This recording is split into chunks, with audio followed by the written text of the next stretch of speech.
다들 토끼와 거북이 이야기는 알고 있나요? 네. 원래 이야기에서는 거북이가 토끼를 레이스에서 이기는 걸로 끝나죠? 하지만 그 이후에도 이야기가 있다는 걸 알고 있었나요? 오늘은 그 뒷이야기를 들려드릴 거예요.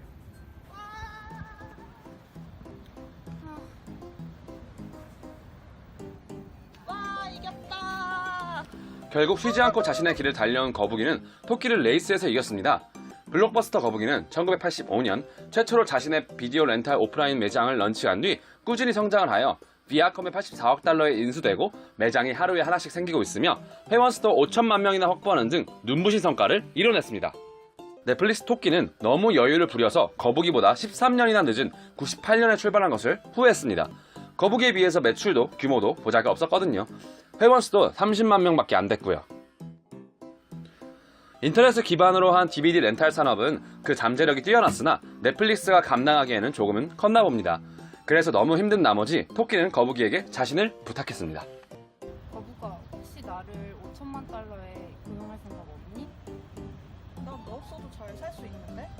너 규모도 너무 작아서 나한테 하나도 도움 안 될 것 같아. 거북이에게 퇴짜를 맞은 토끼는 기분이 상해서 돌아섰습니다.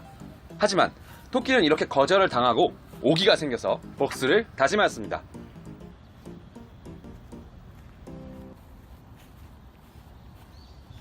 우리 레이스 다시 하자. 토끼는 거북이에게 레이스를 다시 제안했어요. 이번에는 다른 전략을 가지고 말이죠. 레이스 시작선에 선 토끼는 먼저 무연체료 월정액 전략인 흰색 운동화로 신발을 갈아 신었습니다. 거북이와 토끼는 처음에는 둘 다 소비자에게 연체료를 물고 비디오나 DVD를 빌리는 건수당 돈을 받았었는데 토끼는 그 틀을 깬 것이죠. 연체료를 안 받으면 수익성도 떨어지고 DVD 회전율도 떨어질 텐데 그런 전략으로 날 이길 수 있겠어? 그러면 장기 연체자들도 사라지고 고객들도 자신들이 보고 싶은 시간에 언제든지 볼 수 있으니까 고객들의 만족도가 더 높아질까? 난 돈보다 고객들의 만족이 더 중요해. 셋, 둘, 하나. 레이스가 시작되고 거북이와 토끼는 달려가기 시작했습니다. 이번에도 거북이가 토끼보다 앞서 나가네요. 거북이의 매장이 미국에만 9,000개나 생겼어요. 하지만 토끼는 이러한 거북이의 성장에 굴하지 않고 계속해서 자신을 빠르게 변화시켰습니다. 토끼는 시네매치라는 저지를 꺼내 입었어요. 이것은 영화 추천 엔진으로 시청자에게 회원가입 시 선호하는 영화들을 기입하고 영상마다 별점을 매기게 한 뒤 평점을 기반으로 그 시청자가 선호하는 영상들 사이의 패턴을 분석하여 소비자들 개개인의 취향에 맞게 영상들을 추천하였습니다. 옷 갈아입는다고 나 따라잡을 순 없을걸? 이 엔진은 출시된 지 시간이 꽤 지나서 신작에 비해 인기는 덜하지만 고객들의 취향에 맞는 작품들을 선별해줘서 신작에 몰리는 관심을 분산시켜줘. 광고 비용하고 전체적인 비용을 절감시켜줘. 토끼는 설명충이었어요. 하지만 맞는 말이에요. 이는 넷플릭스가 대규모 오프라인 시장 기반의 블록버스터의 강점을 추종자로서 따라가려 하기보다는 IT 기업인 넷플릭스 토끼만이 할 수 있는 블루오션 전략을 쓴 거니까요. 핫! 이 전략들을 통해서 토끼는 거북이를 따라잡기 시작했어요. 위기감을 느낀 거북이는 토끼의 복장을 따라하기 시작했어요. 흰색 운동화를 신고 후드를 꺼내 입었죠. 월정액 서비스와 무연체료 전략을 사용한 것이에요. 그리고 토끼와 마찬가지로 온라인 서비스를 제공하기 시작했어요.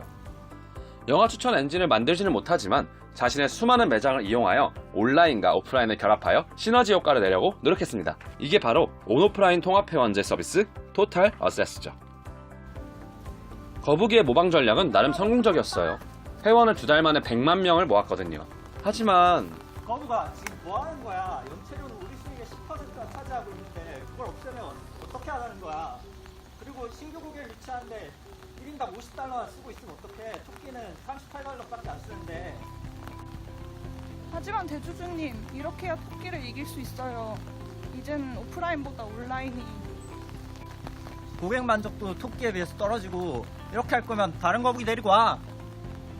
결국 거북이의 페이스메이커는 거북이를 교체했습니다. 이 거북이는 흰색 운동화도 저지도 없네요. 그 대신 슬리퍼와 무거운 코트를 입고 있습니다. 페이스메이커의 주장대로 온라인을 다시 축소하고 오프라인 매장에 집중하기 시작하는 거죠. 그리고 오프라인 매장에서 비디오와 DVD를 대여해주는 것뿐만이 아니라 게임과 음악 산업, 그리고 전자제품 체험 및 판매하는 전략을 사용했습니다. 이런 거북이의 달리기 속도가 점점 더 느려지네요. 그때 토끼가 무서운 속도로 달려오기 시작했습니다. 토끼가 머리에 띠를 질끈 매고 엄청난 기세로 달려옵니다. 2007년 DVD를 월정액으로 대여하는 사업을 뛰어넘어 스트리밍 서비스를 시작하는 거죠.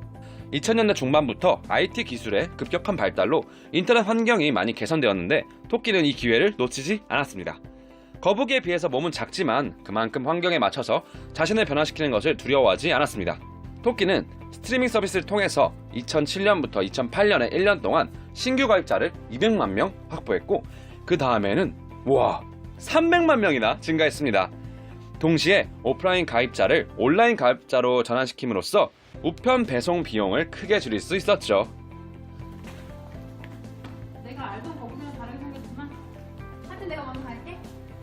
잠깐만.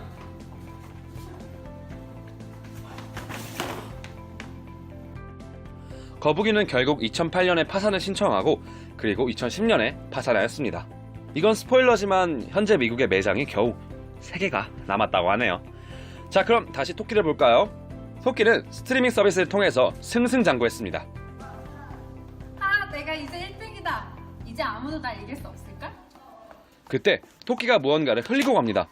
고객과의 신뢰를 떨어뜨렸네요.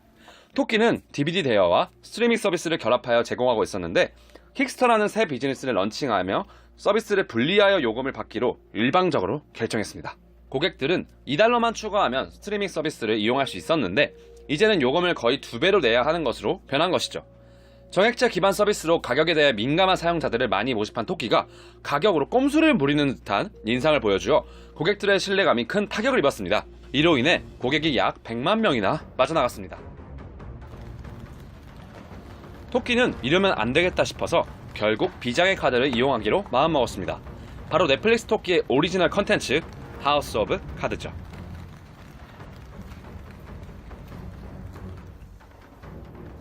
토끼는 고객들이 선호하는 감독과 배우를 300만 건의 동영상 재생 기록과 400만 건의 이용자 평가, 그리고 수만 건이 넘는 검색 정보와 위치 정보 등을 분석하여 심혈을 기울여 하우스 오브 카드를 만들었습니다. 결과는 대박이었죠.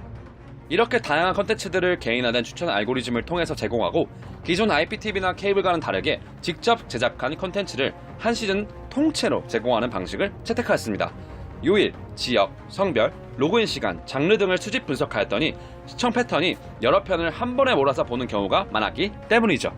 환경 변화에 빠르게 대처하고 차별화된 컨텐츠를 제공하는 방식을 통해서 토끼는 2011년의 위기를 극복할 수 있었습니다. 이겼다! 토끼는 매우 기뻐했습니다. 트렌드를 빠르고 정확하게 읽고 환경 변화에 대해 신속하게 대처하며 수익이 아닌 고객 위주의 서비스로 차별화된 가치를 제공하여 블록버스터 거북이라는 큰 경쟁자를 이겨냈으니까요.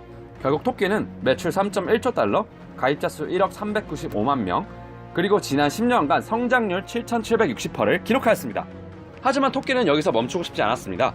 자신을 계속해서 변화하여 살아남았으니 앞으로도 변화를 계속해야 레이스를 더 달릴 수 있다고 생각한 것이지요. 토끼는 계속해서 걸어가는 중 건너기 힘들어 보이는 강을 만났어요. 이 강의 이름은 부채의 강이었습니다. 부채가 많은 동물을 건너다가 저 세상 갈 수 있는 강이죠. 넷플릭스 토끼는 오리지널 컨텐츠를 통해서 위기를 극복할 수 있었지만 반대로 이로 인해서 빚을 많이 줄 수밖에 없었어요.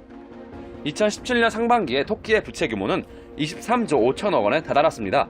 부채 비율이 무려 431%예요. 자신의 경쟁력을 높이려면 오리지널 컨텐츠를 만들어야 하는데 이를 만들려면 외부 제작 비중이 높아지고 이러면 또 어쩔 수 없이 지출이 커지는 것이죠. 그리고 새로운 경쟁자가 레이스를 참가할 것 같아요. 원래는 토끼의 친구였지만 디즈니 G가 자신도 레이스를 참가하겠다고 선언을 해버린 것이죠. 토끼와 마찬가지로 자체 스트리밍 서비스를 준비하면서 토끼와 이제 절연을 할 계획이라고 말했습니다. 토끼는 어떻게 해야 강을 건너고 쥐를 이길 수 있을까요? 다음 이 시간에 다시 모여서 얘기하도록 해요.